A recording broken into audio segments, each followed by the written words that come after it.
Shalom. Je viens à vous avec une question. Est-ce que vous connaissez Dieu?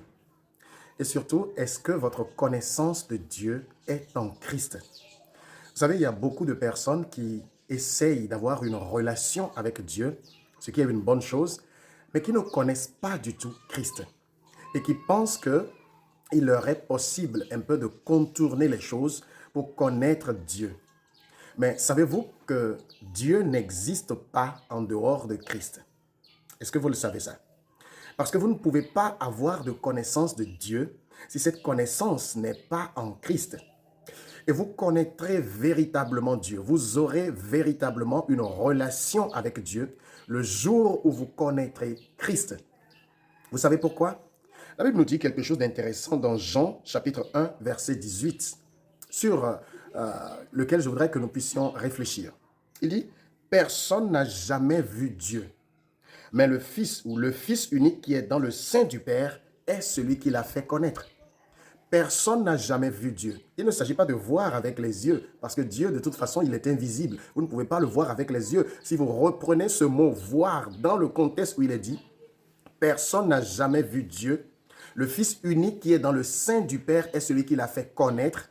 Ça veut dire personne n'a jamais connu Dieu, en réalité. Parce que celui qui l'a fait connaître est celui qui l'a fait voir. Donc le voir ici a valeur de connaître. Ce qui veut dire que si vous cherchez Dieu dans la révélation qui a été faite de lui par les héros de l'Ancien Testament, il va de soi que vous allez totalement passer à côté de ce qu'est véritablement le cœur de Dieu. Vous savez, il y a quelques jours, dans une de mes prédications, je donnais l'exemple des 4 aveugles qui touchaient un éléphant.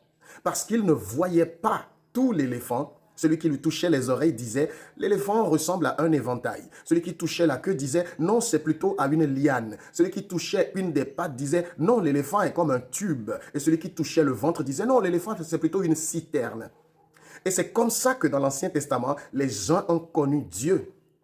Et bien souvent, ils ont attribué tous les mots à Dieu, M-A-U-X, dès que quelque chose arrivait, parce qu'ils n'avaient pas connaissance de la souveraineté, la compréhension de la souveraineté de Dieu. Pour eux, c'est Dieu. Il permettait ceci, il envoyait ceci, il pouvait faire ceci, il pouvait faire cela.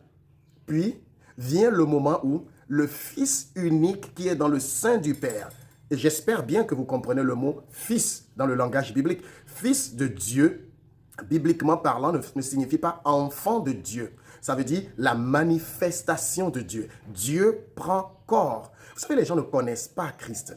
Ils ne savent pas ce qu'il est. J'ai même reçu des pasteurs qui m'ont dit que Jésus est une créature de Dieu. Quel scandale ça a été pour moi ce jour-là. Voici des gens qui enseignent sans connaître qui est Jésus.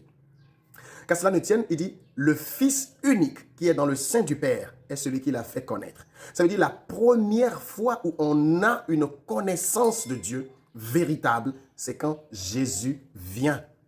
Parce que c'est lui qui est le Fils, la manifestation de Dieu. Et il a fait connaître véritablement qui est Dieu. Ce qui veut dire, ce qui n'est pas en Jésus n'est pas en Dieu. Et ce qui est en Dieu est en Jésus. C'est parfaitement ce qu'il a montré.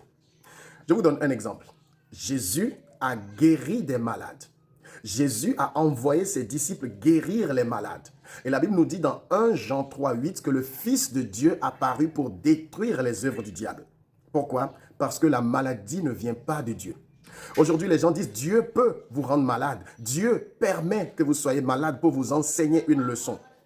Si c'est le cas, alors pourquoi vous allez encore à l'hôpital? Parce que c'est la volonté de Dieu que vous soyez malade, selon votre théologie. Alors pourquoi vous allez encore à l'hôpital?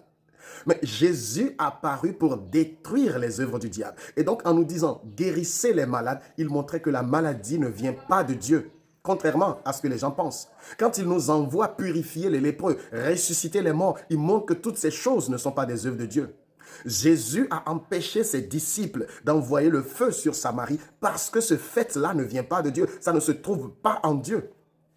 Élisée a invoqué des ours qui ont détruit des enfants, 42 enfants. Jésus a accueilli les enfants pour montrer que ce que Élisée a fait n'est pas le cœur de Dieu. Vous savez, l'Ancien Testament est appelé l'alliance de la mort. Et là où il y a la mort, le diable règne beaucoup. Et le diable règne souvent en cachette. Il ne veut pas être connu.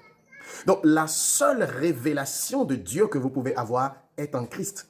Donc, si vous ne connaissez pas le Christ, si vous ne lisez pas les Écritures pour voir Christ dans les Écritures, vous ne connaissez pas Dieu.